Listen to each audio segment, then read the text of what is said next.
Salve, salve galera, eu sou o Renato. Eu sou o Felipe. E nós estamos mais uma vez hoje aqui no nosso Kotoku para falar sobre... Gêneros, coisas boas que tem sobre eles, subgêneros, né? Coisas boas, coisas ruins, coisas que a gente tá querendo ver mais, coisas que a gente talvez já tá vendo demais e que podia dar uma diminuída, esse tipo de coisa.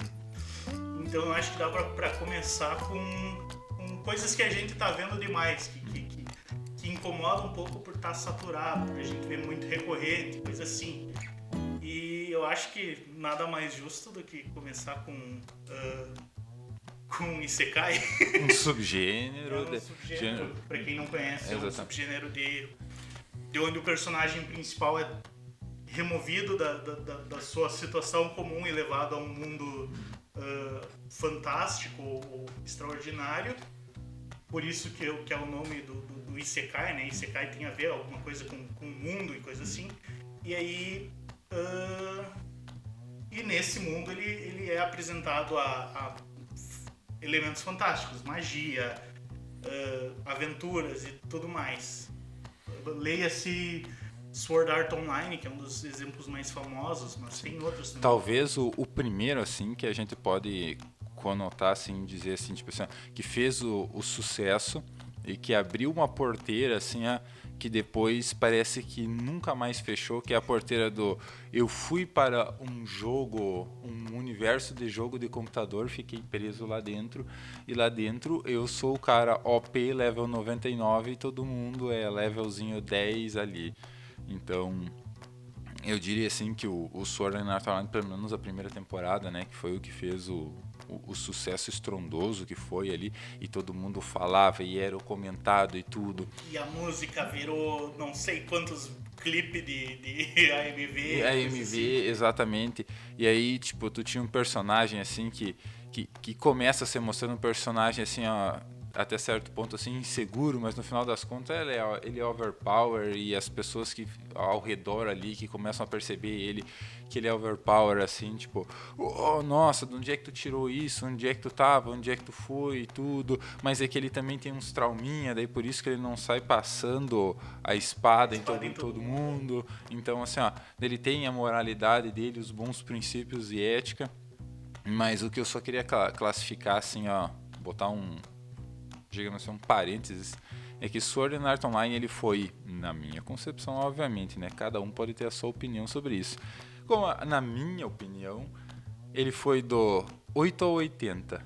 Com certeza, eu concordo. Ele chegou, assim, ó, com o primeiro episódio, assim, meio sem graça, assim, e daí ele foi pro 80 ali, no fatídico episódio onde ele enfrenta aquele minotauro boss com a mina lá, assim, ó, tipo... que tu olha assim, minha nossa, insano, o cara usa 2 espadas num mundo onde todo mundo usa uma espada e um escudo.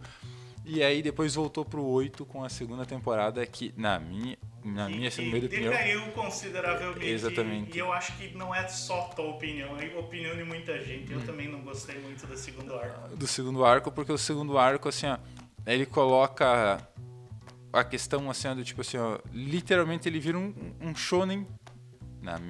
Na minha assim, concepção, ele vira um shonen muito básico, onde ele entra lá, daí é todo mundo amiguinho, daí ele já tem com os amiguinhos. Daí... E o grande tipo, suspense e o desafio que era, porque todo mundo tava preso, né, no jogo, na primeira temporada. Na segunda temporada, ele tava indo lá por causa da namorada dele, nada contra, mas é que tipo, os stakes eram muito menores, não tinha tanta gravidade. Exatamente. Não tinha tensão, tipo, tensão não era não posso morrer porque senão eu vou ser deletado do mundo real e tudo. E daí o meu corpo vai ficar em coma eterno e coisa assim, não tem mais nada disso, sabe? E daí depois dali é tipo só um negócio do personagem principal. Eu não olhei as próximas temporadas, que tem a temporada no jogo de tiro, tem temporadas depois, né? Eu não olhei mais porque a segunda temporada já, tipo, me cancelou a emoção que eu tinha tido na primeira. Tipo, se tivesse terminado na primeira temporada, ia ser uma obra primeiro arco, excelente. Né? Ia ser fantástico. No primeiro arco. O que me deixa assim, ó, um pouquinho mais triste é que assim, ó, o começo do terceiro arco, que é do anime de tiro lá, da parte das armas de tiro, eles, na minha concepção, assim, eles tentaram recuperar um negócio assim no primeiro episódio, que era o que? As pessoas entravam pra jogar, mas vinha um cara no mundo real e matava as pessoas enquanto as pessoas estavam jogando o jogo. Porque daí ele tinha tipo um conglomerado assim e tudo pra virar isso eu já estou por fora. E daí assim, ó, tu tem uma, na minha opinião, assim, ó, um pretexto ruim, assim, tipo, então é só não entrar no jogo. Só não jogar no jogo, senão porque se tu chegar no topo vai vir alguém, vai invadir a tua casa enquanto tu estiver jogando, e aí é isso aí. E daí, e eles têm a maior oportunidade de todas, que é o quê? Esse é um cara que é muito bom na espada num jogo de tiro. Aí o que tu esperou? Tu esperou que o Kirito ia puxar uma espada e ia sair rebatendo tiro pra tudo que é lado e tudo, mas adivinha, ele não faz nada disso. Ah, que pena. Ele não tipo, faz... não faz muito sentido isso. tipo, porque ele é muito bom na espada e tudo, e até deixa mais ou menos claro no anime, assim, que ele tem um poder de antecipação, porque ele já teve essa experiência cerebral antes, então ele conseguia, assim, ó, quase que ver os tiros vindo, assim, aí ele com a espada, eu pensei assim, pronto, né? Vão se consagrar nisso, vão construir de novo o arco do Kirito com um cara super roubado, porque ele, num jogo de tiro onde as pessoas usam metralhadora, rifle, ele vai usar uma espada e vai se rebatendo tiro e pulando de um canto pro outro, fantástico. Não fazem nenhum, nem outro. Fica naquela traminha e ele termina aí.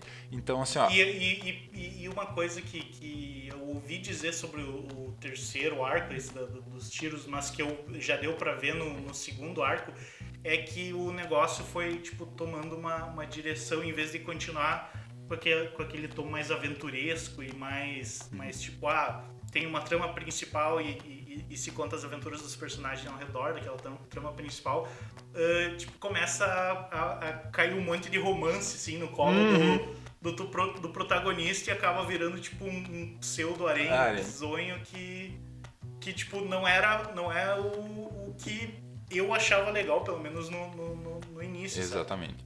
O que é outro pecado dos animes de Isekai, no modo geral, é que sempre... Isso é, tipo, quase pecado de anime de modo geral, é que a harém é muito constante, né? É, tipo, é muito... É regra das coisas que vêm em conjunto, tipo assim, dos subgêneros.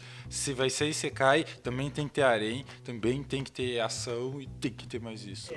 E daí, tipo, porque é pra jovens meninos de sei lá, de 12 a 16, 17 anos, então tem que ter o harém com as menininhas bonitinhas pra vender, sei lá, pra vender pôster, vender body pillow e coisa assim, pra garantir que vai fazer dinheiro. E isso acaba tirando coisa da história, né? Porque assim, ó, eu vou contrastar então, assim, ó, de um Isekai que eu gostei durante muito tempo, que é Long Horizon, que é o Log Horizon. Que eles vão pro um Isekai também clássico, daí eles vão lá, escolhem as classes e tudo, e o personagem principal é um cara, é o lendário Maguinha do Pio, que o poder dele é basicamente ficar ajudando os outros, mas eles fazem um desenvolvimento, na minha concepção, diferente, que é o que eles exploram o mundo. E daí eles... Que seria o esperado. Tipo, tu tá literalmente transportando os seres humanos para um ambiente onde tudo é fantástico, tudo tipo, tudo é elevado a uma potência muito maior, onde qualquer, tipo, coisa que tu faz com mais potência, com mais... Tu imaginaria que seria isso o caminho a ser explorado. Exatamente. Né? E daí o Log Horizon, ele vai pra essa via assim, de, tipo, eles começam a criar coisas que eles sabiam que tinham no mundo real, só que eles começam a criar lá, tipo, motor a vapor, isso, aquilo. E aí, tipo assim, tu para pra ver assim, ó, é mais ou menos isso que eu quero ver. Só, talvez, assim, tenha sido o maior pecado deles é que assim, ó, eles abriram praticamente na primeira temporada eles foram bem assim, bem equilibrados. Na segunda temporada eles abrem praticamente mão completa do PVP e da ação, porque aquela ação que estava escrito lá era pra bonito, era pra ver só a pequenininha bonitinha do grupo que era uma assassina enfrentar meia dúzia de cara, sabe? Então, e aí a terceira temporada então descamba pra um tipo, vamos fazer dungeons para catar itens que vai ajudar nós a evoluir na tecnologia, mas tipo, tu não vê as dungeons, tu só vê ele resolvendo os problemas de outras pessoas e tentando construir uma sociedade civil. E aí se perde na questão assim, ó, do equilíbrio, assim, tipo, tu quer explorar o universo, beleza, tu explora o universo desse mundo de fantasia, mas tu tem que ir entregando algumas coisas, as subtramas assim, Sim. que vão segurando enquanto esse arco principal ele vai se arrastando, ele não se resolve, ele não vai se resolver no primeiro, no segundo episódio. São esses 24 episódios que a trama principal anda e as tramas auxiliares vão colocando. Só que geralmente o que tu espera que a trama principal seja, por ser essa lógica de construir um mundo dentro do Isekai. E daí tu pensa assim, como tá escrito a ação ali junto, que tem aquela ação assim, tipo assim, que vai completando os episódios e tudo, mas... E uma coisa que me parece que acontece é que houve uma pasteurização ao ponto de que o fato de ser Isekai é o motivo de existir da obra, assim, não é tipo, Isekai é a ambientação e daí tem uma história usando essa roupagem, usando esses recursos narrativos de estar no mundo fantástico e assim, porque, por exemplo, se tu for parar pra pensar, até Harry Potter pode ser considerado Isekai. Então, assim, não é desculpa pra ter uma história rala ou uma coisa, tipo, ruinzinha, sabe? E isso é uma coisa que infelizmente acontece bastante, tipo, toda vez que eu vejo uma lista de temporada dos animes que estão saindo, tem uns 3, 4 Isekai obrigatório e só pela resenha tu sabe que vai acontecer a mesma coisa que aconteceu em todos os outros, entendeu? Não tem nada de novo, não tem nada de tipo, um motivo real de ser Isekai. Tipo, Isekai é só Isekai por causa que é o que tá na moda, não é Isekai por causa que existe um motivo específico. Pelo menos o primeiro arco do Sword Art Online tinha um motivo pros caras tá preso lá, sabe? É porque teve um hacker que foi lá e prendeu todo mundo lá. Sim. E isso era crucial à trama. Mas, tipo, de resto meio que, tipo, os outros animes, até os próximos arcos de Sword Art Online começaram a degringolar totalmente nesse negócio de, tipo, tu podia estar fazendo só um anime de fantasia, sabe? Sem todo o negócio de Isekai, que um cara vem de um outro mundo e tudo mais, sabe? Outra coisa que também que já encaixa aí e me incomoda um pouco é usar... É o quão frequente eu uso de recurso de, tipo...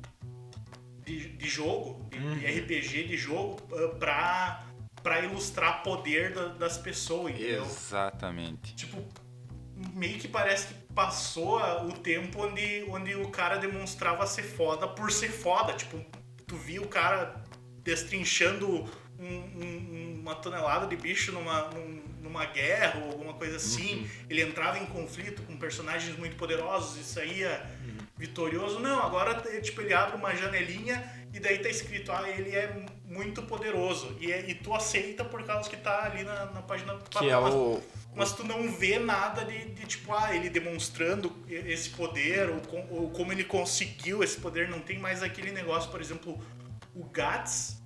O Guts é poderoso não porque a gente vê uma janelinha com os status dele. Não, porque a gente vê ele dando pau em bicho foda. Então, assim, eu acho que também perde um pouco do tipo, é um recurso pra te expor. Tipo, é expositivo, mas que não desenvolve nada, sabe? É só não agrega. Tipo, não agrega. É só exposição pura, sabe? Porque o que tu acabou de dizer converge muito pra um anime / mangá que eu gosto muito, que é de Drifters, que também é praticamente trimestral, onde as pessoas eles morrem no mundo real, eles são transportados. E os grandes guerreiros são transportados para esse mundo, onde esse mundo tem a luta constante entre o bem e o mal. E o lado do bem é literalmente um cara sentado numa mesa, fumando e tomando café, e daí simplesmente ele pega as pessoas e joga pro lado do bem, e uma mina de cabelo longo, com os olhos meio estranhos, assim, ó, arregalado, recruta a galera do mal. E onde, assim, ó, tu tem, assim, por exemplo, esses personagens, eles logo, assim, além... Porque, assim, tipo, como a gente... Alguns, historicamente, tu entende quem é o Billy the Kid, tu entende quem é que é o Marco Aurélio, tu entende logo quem é que é o Nabucodonosor, tu entende logo quem é que são... O Nobunaga. Então, assim, alguns tu entende quem são. Outros ali são um grande... Por exemplo, assim, tem o personagem principal, um grande espadachim da época tal, que não faz muito parte da nossa história, então a gente não tem muita noção. Mas já se mostra pra ele logo no início por que ele é forte, justamente. Porque ele é um cara com uma espada do estilo tal, e ele chega assim e passa o rodo na galera, assim, ó, sem pôr e nem tirar, e tu já fica assim com aquela sensação, assim, ó. Eu tenho, assim, ó, uma demonstração clara de poder aqui, que é essa. E ele não precisou abrir uma janelinha com os status, Exatamente. Né? Eles mostram, como tu mesmo disse, na porrada, até porque eles enfrentam o lado do mal, e o lado do mal parece que os personagens, assim, eles têm uns poderzinhos, sabe? Do tipo, o espadachim do mal, ele tem o poderzinho de fazer umas névoas, assim, lançar uns espíritos. O personagem principal não se importa com isso, ele vai pra espadada igual aí. Ele faz o que ele sabe fazer bem, né? Que é, exatamente. Que é partir pra briga com a espada dele. Exatamente. Então, assim, ó, e aí tu já tem uma construção, como tu disse, assim, de tipo, não, esse personagem é forte por causa disso. Porque eu vi ele ser forte. Exatamente. Não é porque uma janelinha apareceu e disse que ele é forte. Não, eu vi ele lá batendo em não sei quantos caras, cavalo e tudo, e daí depois eu descobri quem ele era. Exatamente. A história. Eu concordo, é bem isso. E aí, tipo, tu é um Isekai também, mas exatamente. Mas é um entre mil, porque o resto é tudo janelinha, agora você tem um poder tal e você vai ganhar todos os itens e blá blá blá, e coisa bem tipo RPG de computador mesmo, sabe? Sim. E acaba virando mais do mesmo, né? Esses que são formulaicozinhos, assim, bota uma janelinha de RPG, e assim pode, não tô dizendo que não pode gostar, mas acaba sendo inegável que existe um fio que é em comum, tanto de estilo quanto de narrativa, que perpassa todos esses, né? Porque tem aquele do slime que virou, que nasceu no mundo alheio como se fosse um slime, daí tem outro que nasceu como uma aranha, e daí, tipo, as coincidências não são tão coincidências, sabe? Não. Tipo, a gente reconhece a linha que perpassa todas essas coisas, que é mais do mesmo, assim. É o caso, por exemplo, de Shield Hero e afins também, assim, tipo... Que é bem, tipo, padrão, assim. Tu sabe o que tá acontecendo antes de acontecer, porque tu já viu 13 vezes em outras temporadas, sabe? Eu me pergunto se isso um dia vai, tipo, diminuir porque ainda tá bem alto esse negócio de Isekai, né? É que daí a gente entra naquela conversa, assim, como a gente tá falando de subgêneros, né, assim, só para deixar mais ou menos claro, assim, ó, como é que a gente monta essa ideia. Existem os gêneros principais, geralmente os Isekai, eles são shounens, daí de subgênero, Isekai, harem, ação e afins, romance. exatamente, mais ou menos assim. E a gente ainda não... Porque assim, a gente vai conversar, por exemplo, sobre shounen, a gente vai ter shounen de luta, a gente vai ter shounen de ação, a gente vai ter shounen de isekai, a gente vai ter shounen disso, daquilo, esporte, não deixa de ser um shounen também, porque é sobre eu e os meus amigos e superação. A gente pode ter seinens também nessa linha. Então, assim, ó, comentando mais sobre esses subgêneros, assim, foi uma coisa que a gente já conversou no Off Records aqui, que é a questão, por exemplo, do sumiço dos robôs gigantes, que nos anos 2000 ali, final dos 90, início 2000, tu chutava uma moita, era robô gigante. Era robô gigante saindo pra tudo que é lado. Começou com, claro, tinha Gundam, né, daí em seguida Macross, Evangelion, Razefon, daí Eureka Seven, e uma paulada de outras coisas também que tinha literalmente dezenas que acabaram, tipo, não fazendo tanto barulho, mas Mas era tipo, cada temporada tinha um Gundam diferente. Exatamente. Então, assim, nós tivemos uma mudança, talvez aí, social, principalmente, obviamente, japonesa, de que as pessoas pararam de gostar de robôs lutando com robôs, ou robôs lutando contra monstros, e passaram a gostar de serem transportados para dentro da telinha. Exatamente, é. E isso é uma coisa que também tem... que eu acho que existe também parcialmente por causa de autores de outras nacionalidades começar a influenciar o Japão, porque eu sei que parte desse recurso de ser, tipo, de se escrever como uma pessoa que renasce, vem todo de um negócio do budismo, né? Tipo, tu morre e tu renasce como coisa. Isso já era um recurso utilizado na China, em outras mídias já era um recurso utilizado na Coreia, e daí começou a tipo, pegar bastante força mais recentemente também no Japão, e anime e mangá pulverizou isso pra todo mundo, né? Mas acabou que tipo, eles acabaram adaptando e isso que se tornou o carro-chefe, digamos assim, da produção dos animes. Tanto que tipo assim, é interessante tu ver porque os animes com maior nível de produção, digamos assim, com os estúdios maiores por trás, com melhor animação, com mais verba e tudo mais, eles normalmente não são Isekai. Eles são My Hero Academia, que são os top 1, top 2 das revistas, né? Dos mangá das revistas.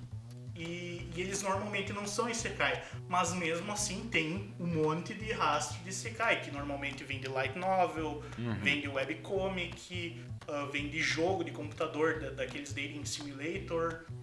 Fate tá aí pra mostrar, né, cara? Também. Porque Fate tem o que, sei lá, eu vou chutar que deve ter uns 10 Fate, assim, todo ano tem um Fate novo, né? Todo ano tem Fate novo. E Fate, assim, ó, pra quem não conhece, Fate conta, basicamente, ele é direcionado a uma história de um jogo de luta, onde tu escolhe teu personagem e tu, com o teu avatarzinho ali, tu sai pra pancadaria com os outros Fate em busca de um objeto sagrado. É sempre um objeto sagrado. É um objeto sagrado que vai realizar um desejo. Exatamente. Assim. Então é sempre um personagem, e daí ele ganha um avatar, e daí ele tem que achar os outros avatares e sair na porrada com eles. Já mudou de inúmeras formas, mas eu só vou dar um adendo assim, ó, pra Fate, que assim, ó, Fate, o Unlimited Break Works, Unlimited Blade Works, assim, ó, ele, pra mim, assim, ele teve uma animação de luta, assim, ó, durante um período, assim, ó, que eu não vou te dizer que foi a melhor pra aquela época que eu já vi, assim, tipo,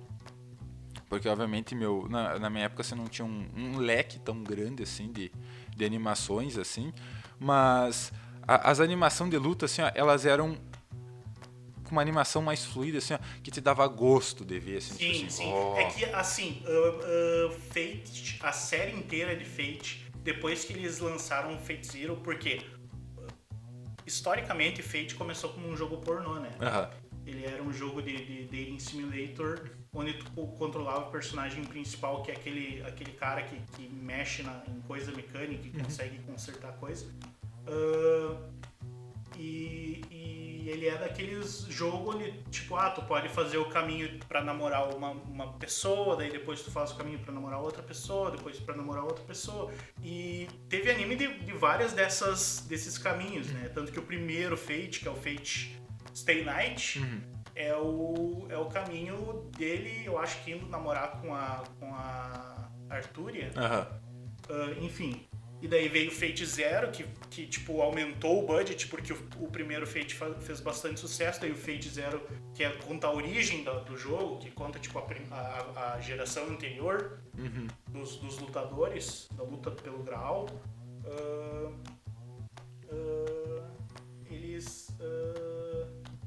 Ele ganhou mais dinheiro, mais verba. E daí eles botaram assim, agora as lutas vão ter verba alta. E a partir daí, Fate, de modo geral, teve verba alta pra luta. Sim. Sabe?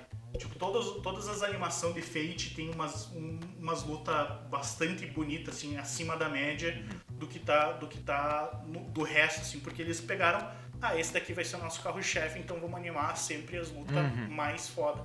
E sim, Unlimited Blade Works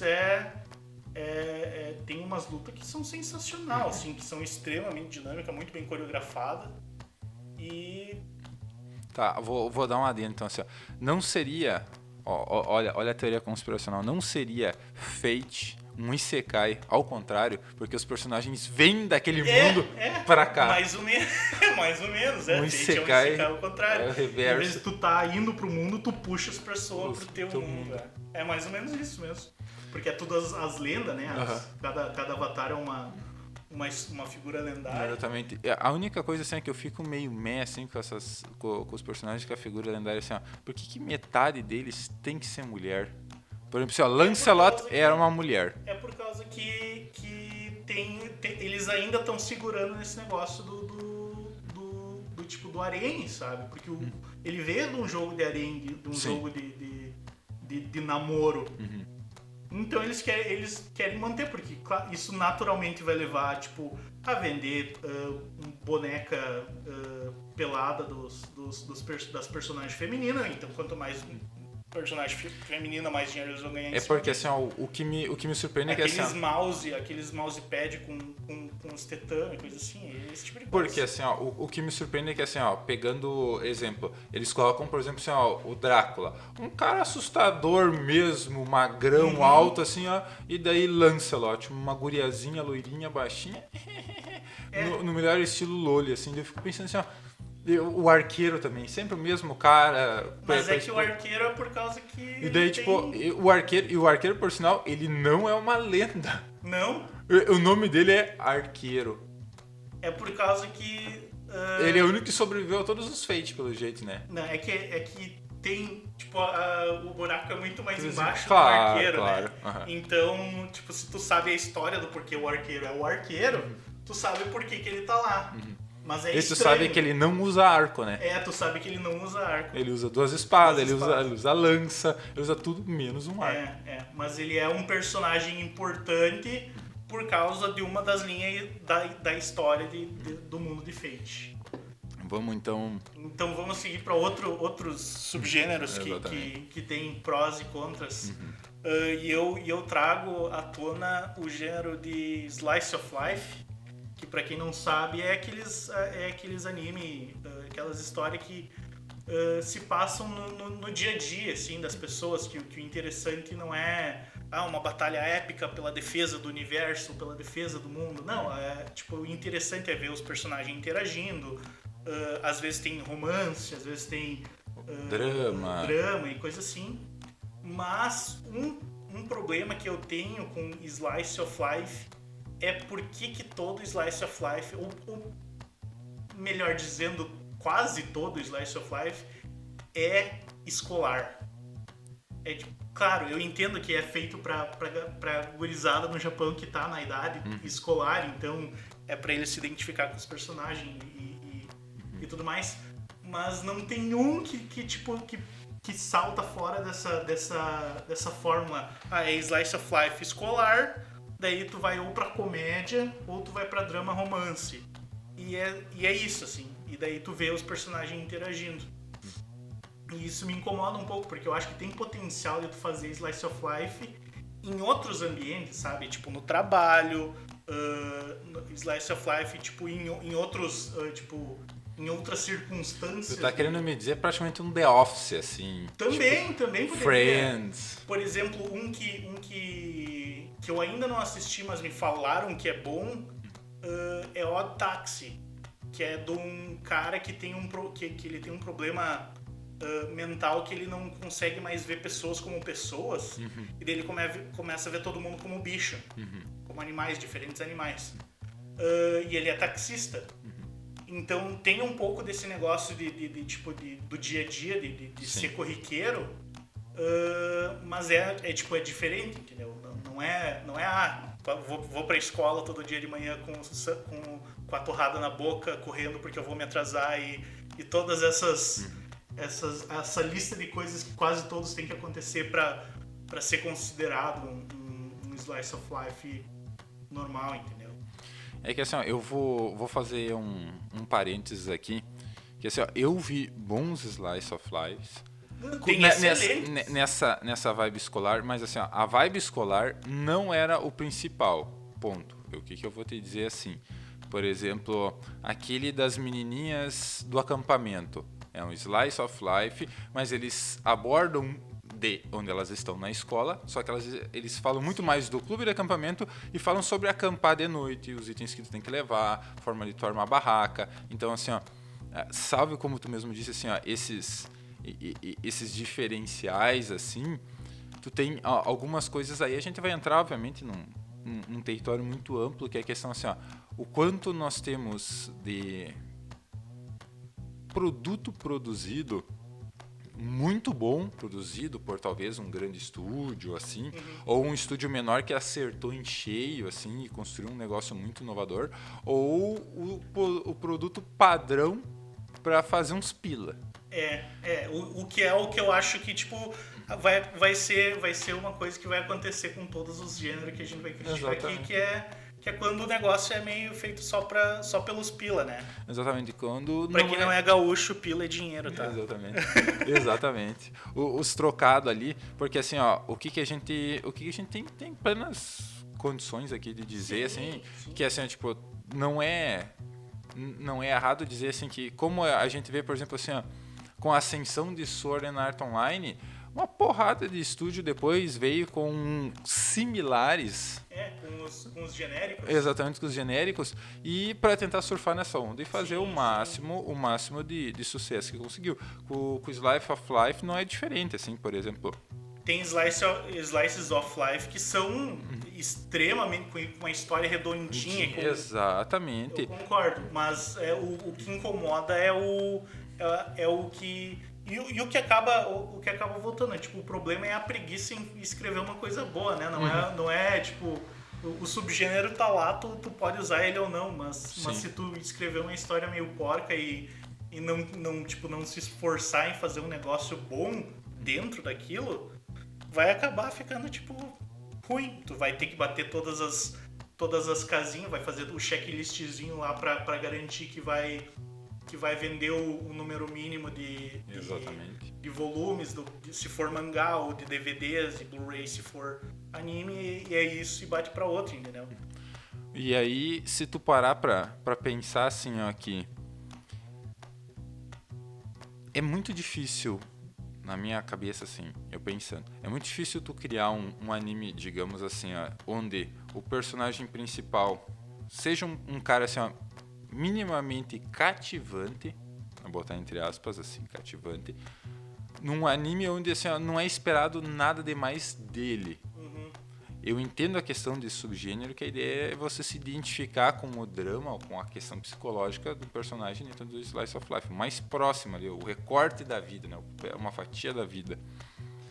E se tu não coloca esse personagem assim, ó, com uma característica especial e tudo, como o anime aquele do menino que toca piano e da menina que toca violino, onde é um slice of life, mas coloca ele assim, tipo assim, não, ele é um cara que toca piano e a menina toca violino. Legal, tu consegue fazer um recorte e talvez até motivar as pessoas a tocarem um instrumento para conhecer as outras pessoas. Tem aquele outro que é o piano da floresta. Exatamente. Também do menino que aprendeu a tocar com um piano que tava na floresta. Exatamente. Então, assim, ó, tipo, tu tem esses slice of life, mas assim, ó, eles, como a gente já conversou antigamente não, como a gente conversou antes, que é o recorte, ele é legal, o personagem é legal por causa disso. Não por causa da situação que ele gosta de uma menina, a menina é mais velha, mais bonita, ele acabou de entrar na escola, ele é transferido, ele não sabe nada, ele sofre bullying, porque blá, blá, blá. Mesmo sendo slice of life e a gente querendo, tipo, que os personagens sejam próximos da realidade, digamos assim, existe a necessidade deles ter alguma coisa, eles precisam de drama, eles precisam de conflito narrativo para a história andar, porque se a história for mais do mesmo, tu assiste, sei lá, Big Brother. Exatamente. Até Big Brother é feito de conflito e coisa assim. Então se não tem alguma coisa que a história vai abordar que é uma coisa especial que tenha, não tem o porquê de existir, assim. É só tu só tá batendo, tipo, as coisas e vai botar uma piadinha aqui e ali pra dar uma risada barata. Exatamente. Ou tu faz um negócio muito estilo Sakamoto. Ah, sim, mas daí é uma subversão, né? Aham. Daí funciona. Eu acho que daí funciona, entendeu? Que tu pega a manivela de sarcasmo e subversão, bota ela no máximo e daí toca pra frente, entendeu? Exatamente. Daí tranquilo. Exatamente. Pra quem nunca ouviu falar ou gostaria de um Slice of Life diferente, fica a nossa dica. Então é Sakamoto. Eu sou o Sakamoto. Eu sou o Sakamoto. Que é subversivo, é de comédia. Exatamente. Onde, assim, tipo, a ideia que a gente já discutiu antes, assim, que quando tu quer passar uma intenção, assim, ó, muito ao extremo, assim, ó, tu pega e gira no 100%, e daí ele passa a ser aquele negócio mais escrachado, como a gente já conversou também sobre o Bizarre Adventures. O Jojo. Então, assim, ó, tu chega lá e tu encontra, assim, tipo assim, não, isso é legal, porque é uma forma diferente de comédia, né, obviamente, comédia diferente. E isso pra mim, posso estar muito enganado, isso pra mim é comédia. Sim. Esse formato, por exemplo, se eu tô fazer meia dúzia de piadinha, assim, meio, sem graça, assim, já não... É mais, tipo, ineficiente, né, porque tu tem que ter o time tem que ser bom, porque a situação em si não é comédia. Exatamente. Então tu tem que ter uma piada boa, que foi bem escrita, que o timing tá bom, que tá bem interpretado, e a animação tá decente, entendeu? Então tudo tem que convergir para o ponto da piada dar certo. Já se tu pega um negócio e tu subverte ele ao máximo e torna uma situação que deveria ser corriqueira em algo absolutamente de outro mundo, sim. Não outro mundo, mas extremamente absurdo, porque é absurdismo total o Sakamoto. Então, daí sim funciona, entendeu? Funciona por causa que é absurdo. E aí tu fica naquela vontade de olhar mais, justamente pelo absurdo que é. Tu tá curioso pelo absurdismo. Porque, que tá assim, exatamente, porque são coisas muito comuns, assim, do tipo, puxaram a cadeira dele na hora de ele sentar. O que aconteceu? Roubaram a classe dele. O que aconteceu? Sim. Então, tipo, e aí tu reage basicamente a essa subversão. Vou fazer, então, mais um apontamento aqui sobre um gênero principal que a gente tem e que, praticamente, assim, ó, ele... Agora, eventualmente, assim, se não for olhar, ele não tá tão em alta, mas ele sobe e desce, assim, numa velocidade muito forte, que é o gênero de esporte. Ah, sim. Com o clássico, por exemplo, tanto como o Slam Dunk, quando apareceu daí Kuroko, e daí nós temos o Haikyuu. Então, assim, ó, é um gênero, teoricamente falando, assim, um subgênero do shounen, assim, mas é um formato de subgênero do shounen, mas como o objetivo sempre é o esporte em si, ele entra primeiro com a classificação como esporte, e eles vão, assim, ó, do 8 ao 80. Tem uns que são extremamente bons, assim, que são lendários. Por exemplo, o Slam Dunk é um dos meus favoritos, sabe? Sim. E é muito bem escrito, muito bem animado, muito bem desenhado. É interessante pra caramba, os personagens são todos massa, assim. E tem os que são mais tipo... Mas que estão lá só pra, tipo... a gente não fez ainda sobre esse esporte, então faz sobre esse esporte. Que é o exemplo de, sei lá... Eu não gosto tanto de por exemplo... Free, exatamente, não é um...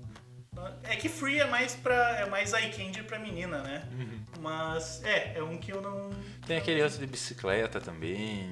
Tem de bicicleta. Os que eu gosto, por exemplo, que eu não sou o público-alvo, talvez, mas Yuri on Ice eu achei sensacional. Yuri on Ice, por causa da animação. Aí a gente entra num outro fator que é importante, assim, a gente dar um parênteses, assim. A gente tá falando de gênero, Mas quando a gente fala de gênero, como a gente já comentou aqui, tem sempre os animes bons e os animes ruins. O que faz um anime ser bom, um anime ser ruim? A gente tem um conjunto de questões, como personagens, como roteiro, como animações e tudo.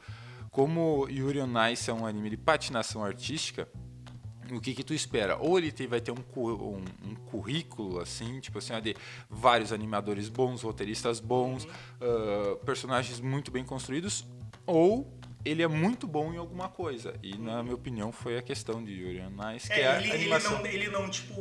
Ele não é excelente em todos, Exatamente. mas ele é competente em todos. Exatamente. E daí ele pega a animação e bota tipo no máximo. Assim, que a animação é um deleite, assim, é muito bem produzido, muito bem animado. Deve ter ido um monte de dinheiro pra animação desse anime. Então, assim, é realmente muito... Tanto que acabou virando um ícone, assim, dos animes, né? De competição, de esporte e tudo mais. Porque daí eu ia colocar agora, na minha visão, o contrário. Que seria um anime também de esporte que explodiu e foi um dos top também, que foi Kuroko. Que o Kuroko ele fez uma opção diferente. Ele fez uma opção pela trama. A trama em si era muito boa. Boa parte das cenas de esporte elas eram claramente assim, repetidas, principalmente no arremesso, né? Eles poupavam dinheiro nas... Porque eles só pegavam uma cena do cara já arremessando a bola antes, ele arremessando de novo, e daí corte de cena, a bola já estava entrando, e é isso aí. Então, assim, eles pouparam o anime de esporte, no caso, que poupou um pouquinho mais na questão visual, mas investiu numa trama que, basicamente, tu quer ver o Kuroko enfrentando os outros personagens da Geração dos Milagres e vendo como ele se saiu. E assim, eu provavelmente não sou o único que gostaria de ver um embate dos outros personagens também, entre eles, não só do Kuroko contra eles. Porque a gente ainda até tem algumas prévias, assim, por exemplo, do Midorima contra o Akashi, do Kizzy contra o Aomi, mas assim, eu gostaria de ver, assim, tipo assim, que se o melhor de todos era o Aomini, como é que seria ele enfrentando o Akashi, que era o líder deles? Então, assim, ele deixa... Porque tu pega o Kuroko e vai batendo contra todos os outros, né? Mas nunca é, tipo, entre eles tu não vê nada. Exatamente, tu não vê esse potencial entre eles, assim, pra saber o quanto eles evoluíram ou cresceram. Então, o Kuroko, ele te dá aquele padrãozinho bom, mas aí o roteiro dele, assim, ele extrapola e joga lá na frente, porque ele faz isso muito bem, assim, ele explica porque a gente nem vê o Akashi jogando, mas o que a trama desenha, assim, como ele é bom, assim, pelo fato dele assustar tal pessoa, ele assusta a outra, ele tá no time sempre campeão, ele nem joga e o time ganha como isso. Então, a gravidade que se constrói pela trama ao redor dele acaba elevando, né, o personagem. Diferentemente, assim, a princípio disso, eu acredito que Haikyuu entra mais ou menos no meio ali. Haikyuu é no meio. Porque ele tem, assim, ele tem um contexto, assim, de roteiro, assim, que é um contexto de roteiro bom. Ele tem uma animação legal, porque ele tem os momentos de animação fluida, onde o personagem sobe na rede, bate, a bola cai, e tem os momentos de corte, né? Que, tipo, o personagem vai lá, sobe, ataca, daí corte, a bola, cena de uma bola batendo na mão para explicar que pegou no bloqueio. Então, assim, ele fica mais ou menos nesse meio e ele acerta. Ele acerta, ele é um bom, eu gosto do Haikyuu também. E uma coisa que é engraçada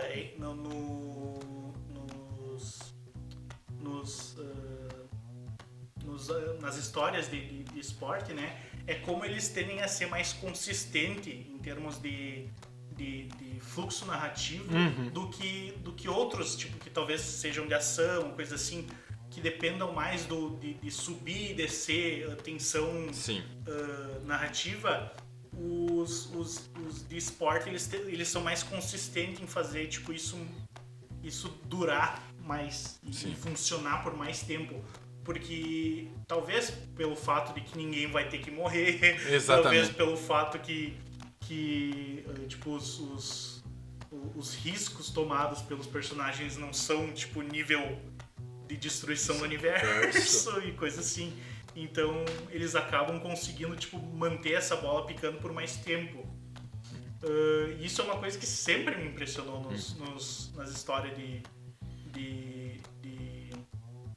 de esporte. Eu não sou um cara que gosta muito de esporte, tipo, praticar e tudo mais, não me interessa em olhar também muito esporte, mas os animes de esporte, eles conseguem te pegar, tipo, com esse negócio de, tipo, todo ao redor, e os personagens e tudo mais, todo o aspecto ao redor de coisa de equipe e tudo mais. Exatamente. E prende a atenção das pessoas, né? Porque assim, ó, eu vou mostrar aqui a tabelinha, então, tabelinha aqui, ó.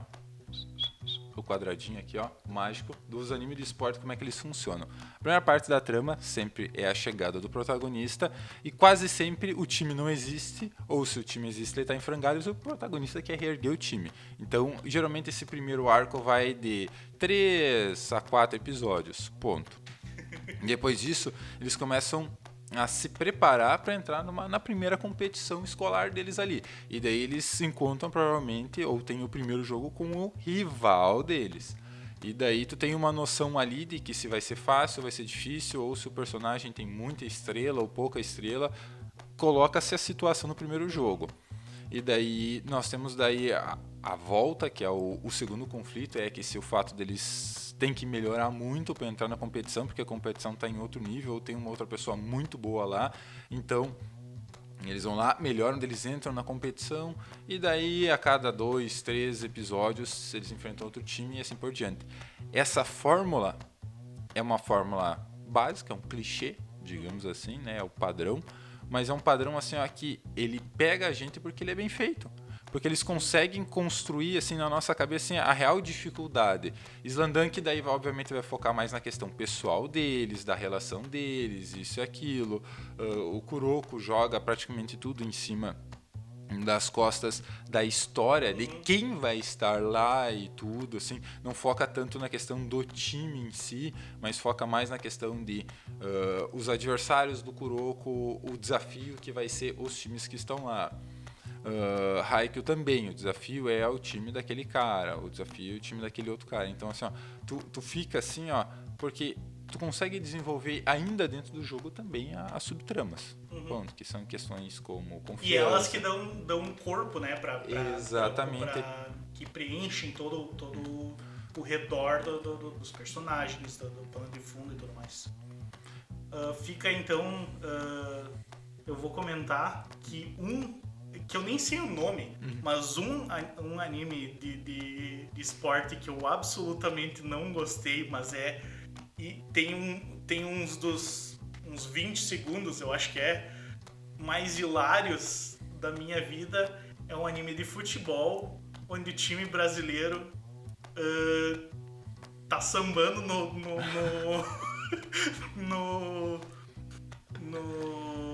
meio de campo, e todos os golpes de futebol deles tem a ver com samba e carnaval e coisa assim. É uma coisa hilária. Eles falam olé pra tudo e é uma pérola da internet. Eu vou botar o link no primeiro comentário, mas é uma pérola da internet. O anime não é bom, mas essa cena é impagável. Então, assim, ó, e aí, obviamente, né, nós temos Tsubasa como um dos grandes expoentes, assim, de que chegou aqui no Brasil cedo, né? Se tu for parar pra pensar em termos de... Porque no Brasil, anime começou a chegar, tipo, em quantidade no finalzinho da década de 90.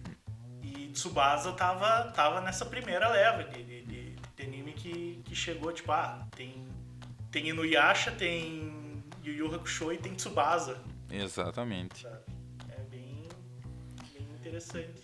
Isso somos nós, na verdade, assim, comentando sobre subgêneros. Provavelmente a gente vai fazer um episódio basicamente exclusivo sobre os gêneros principais, sobre shounen, seinens, yosei e afins, e shoujos. Então, não se esquece de se inscrever no canal, deixar seu like. Deixa aqui nos seus comentários quais são os seus subgêneros favoritos. E quais que você acha que talvez tenha que dar uma diminuída Exatamente. de popularidade. Ou deveria... Ou deveria ser reformulado. Exatamente. Ou explorado de forma diferente. Isso.